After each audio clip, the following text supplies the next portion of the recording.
Back to my YouTube channel.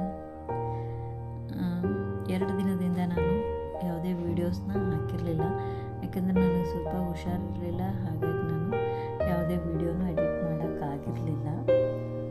ಈ video ಬಂದು ನಾವು ಲಾಸ್ಟ್ ಮಂತ್ ಮಂತ್ರಾಲಯಕ್ಕೆ ಹೋಗಿದ್ದಾಗ ಮಾಡಿದಂಥ ವಿಡಿಯೋ ಇದು ಹೋಗ್ತಾ ರಸ್ತೆಯಲ್ಲಿ ಮಾಡಿರೋದು. ಯಾವುದೋ ಒಂದು ಹಳ್ಳಿ ಇತ್ತಿದು, ಅಂದರೆ ಇದು ಮುದ್ದೇಬಿಹಾಳ ಈಚೆಗೆ ಬರುತ್ತೆ ಇದು ಹಳ್ಳಿ. ನಾವು ಮಂತ್ರಾಲಯಕ್ಕೆ ಹೋಗಿ ಬಂದಮೇಲೆ ಸ್ವಲ್ಪ ನನಗೆ ಅವಾಗವಾಗ ಹುಷಾರು ಇರ್ತಾ ಇದ್ದಿಲ್ಲ. ಹಾಗಾಗಿ ನನಗೆ ಯಾವುದೇ ವಿಡಿಯೋನು ಎಡಿಟ್ ಮಾಡೋಕ್ಕಾಗಲೇ ಇಲ್ಲ. ಹಾಗಾಗಿ ನಾನು ಶಾರ್ಟ್ ವಿಡಿಯೋಗಳನ್ನ ಮಾತ್ರ ಹಾಕ್ತಾಯಿದ್ದೆ ಹೆಚ್ಚಾಗಿ. ಈ ವಿಡಿಯೋ ಇವತ್ತು ಎಡಿಟ್ ಮಾಡಿದ್ದೀನಿ, ಹಾಗಾಗಿ ಇವತ್ತೇ ಅಪ್ಲೋಡ್ ಮಾಡ್ತಾಯಿದ್ದೀನಿ. ಮಂತ್ರಾಲಯಕ್ಕೆ ನಾನು ನನ್ನ ಫ್ಯಾಮ್ಲಿ ಜೊತೆಗೆ ಹೋಗಿದ್ದೆ, ನನ್ನ ಫ್ರೆಂಡ್ಸ್ ಜೊತೆಗೇನು ಹೋಗೋಕ್ಕಾಗಿರಲಿಲ್ಲ ನನಗೆ.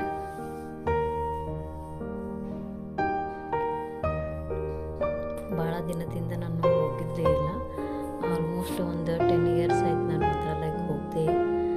ಇವಾಗ ಹೋಗಿದ್ದೀನಿ.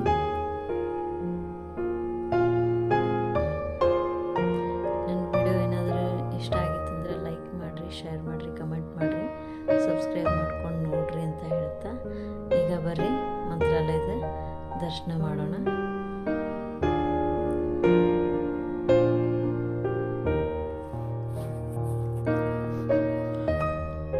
ಇಲ್ಲಿ ಯಾವ ಥರ ಅಂದ್ರೆ ದೇವಸ್ಥಾನದ ಒಳಗಡೆ ಹೋದರೆ ನಮಗೆ ವಿಡಿಯೋ ಮಾಡೋಕ್ಕೆ ಅಲೋ ಇಲ್ಲ. ಹಾಗಾಗಿ ನಾನು ಇಲ್ಲಿ ಹೊರಗಡೆ ಮಾತ್ರ ಮಾಡಿದ್ದೀನಿ ವಿಡಿಯೋನ. ಒಳಗಡೆ ದೊಡ್ಡ ದೊಡ್ಡ ದೇವಸ್ಥಾನದೊಳಗೆ ಪರ್ಮಿಷನ್ ಕೊಡಲ್ಲ, ಹಾಗಾಗಿ ಒಳಗೆ ಮಾಡೋಕ್ಕಾಗಲೇ ಇಲ್ಲ ನನಗೆ.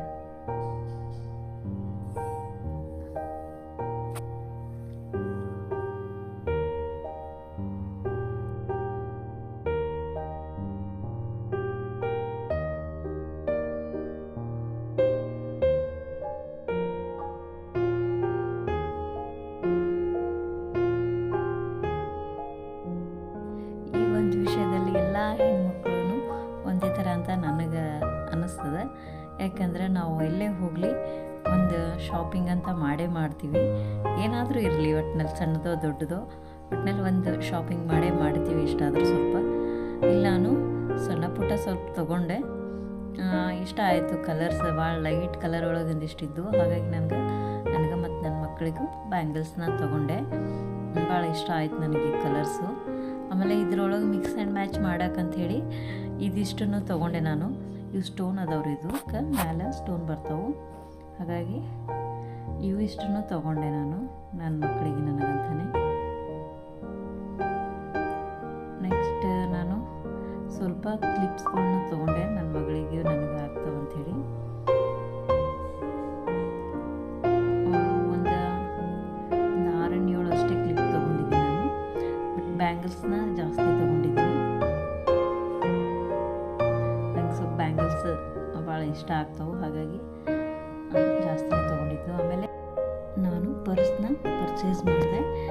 ಯಾಕಲ್ಲಿ ಪರ್ಸ್ನ ಪರ್ಚೇಸ್ ಮಾಡಿದೆ ಅಂದರೆ, ಈ ಥರದ ಕ್ವಾಲಿಟಿ ನಾನು ಇಲ್ಲಿ ಸಿಂದಗಿ ಒಳಗೆ ಮತ್ತು ಬಿಜಾಪುರ ಒಳಗೆ ಹುಡುಕಿದ್ರೆ ಸಿಕ್ಕಿದಿಲ್ಲ ರೀ ನನಗೆ. ಯಾಕಂದರೆ ಇಲ್ಲಿ 3 ಅಥವಾ 4 ಅಷ್ಟೇ ಕಂಪಾರ್ಟ್ಮೆಂಟ್ ಇರೋ ಸಿಗ್ತಾವೆ. ಬಟ್ ಕ್ವಾಲಿಟಿನೂ ಈ ಥರ ಇರಲ್ಲ. ಮಂತ್ರಾಲಯದಾಗ ನಮ್ಮ ಕೋಸಿಸ್ಟ್ರು ಹೋಗಿದ್ರು, ಹಾಗಾಗಿ ಅವ್ರು ನೋಡಿದ್ದೆ ನಾನು. ಅವ್ರ ಥರದ್ದು ನೋಡಿಬಿಟ್ಟು ತೊಗೊಂಡು ಬಂದಿದ್ದು. ಕ್ವಾಲಿಟಿ ಮಾತ್ರ ಬೆಸ್ಟ್ ಅದ ರೀ. ಕಾಸ್ಟ್ಲಿ ಏನಿಲ್ಲ. 100 ರೂಪಾಯಿಗೆ ಒಂದೇ, ಕಡಿಮೆನೂ ಕೊಡಲ್ಲ, ಹೆಚ್ಚಿಗೆ ಕೊಡಲ್ಲ ಅವರು. 100 ರೂಪಾಯಿಗೆ ಒಂದು ಮಾತ್ರ ಫಿಕ್ಸ್ ರೇಟು. ನೆಕ್ಸ್ಟ್ ನಾನು ನನ್ನ ಮಕ್ಕಳಿಗೆ ವಾಚ್ನ ತೊಗೊಂಡೆ. 2 ವಾಚನ್ನ ಖರೀದಿ ಮಾಡಿದ್ವಿ, ಮಗಳಿಗೊಂದು ಮಗನಿಗೊಂದು ಅಂತ. ನಾನು ಇಷ್ಟೇ ಶಾಪಿಂಗ್ ಮಾಡಿರೋದು. ನಾನು ಮಾಡಿರುವಂಥ ವಿಡಿಯೋ ನಿಮಗೇನಾದರೂ ಇಷ್ಟ ಆಗಿತ್ತಂದರೆ ಲೈಕ್ ಮಾಡಿರಿ, ಶೇರ್ ಮಾಡಿರಿ, ಕಮೆಂಟ್ ಮಾಡಿರಿ, ಸಬ್ಸ್ಕ್ರೈಬ್ ಮಾಡ್ಕೊಂಡು ನೋಡೋದನ್ನ ಮರಿಬೇಡ್ರಿ. ನಮಸ್ಕಾರ.